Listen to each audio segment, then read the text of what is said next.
Nah, bagaimana cara metode sleep training ya, atau beberapa cara bisa kita lakukan sleep training. Ada kira-kira 4 cara yang dianjurkan ya. Yang pertama adalah yang disebut extension ya. Jadi membiarkan anak untuk tidur sendiri ya. Di awalnya ditemani. Jadi kalau dia terbangun ataupun menangis, orang tua tidak boleh membantunya atau menjenguknya ya. Ini yang sifatnya ekstrim ya. Beberapa orang tua tidak tega. Nah, sebaliknya yang kedua adalah gradual ya. Jadi awalnya kita temani, kemudian setelah tidur kita tinggal. Nanti pada saat dia terbangun atau menangis, boleh kita masih jenguk, kita temani lagi. Kemudian kita biarkan anak tersebut tidur ya. Jadi itu sedikit berbeda, tetapi ya tarik ulur ya. Kalau dia sudah baik, kita tinggalkan. Nanti kalau nangis, masih kita jenguk ya. Itu kalau sifatnya sudah pindah kamar. Tapi yang awal biasanya memisahkan dari satu tempat tidur ke tempat tidur anak sendiri, tetapi masih di dalam satu kamar ya. Biasanya awalnya tempat tidurnya bersebelahan ya, berdempetan dengan tempat tidur orang tua.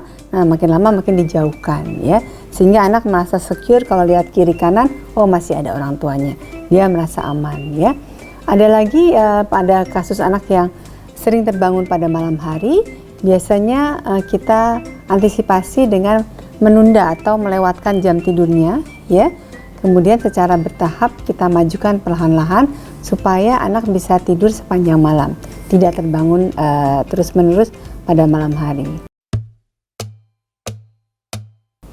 Nah, kalau ditanya kapan sih mulainya sleep training? Kalau secara teori sih saya baca-baca agak dini ya, di bawah usia 1 tahun, 3 sampai 6 bulan. Dimana pada masa itu anak masih menyusui ya. Jadi mungkin tidak tidur di dalam satu tempat tidur orang tuanya, tapi di box sendiri tetapi dalam satu kamar, yaitu belajar kemandirian. Jadi kalau dia bangun untuk menyusui, ibu bisa langsung merespon untuk menyusui bayinya, kemudian dia tertidur kembali.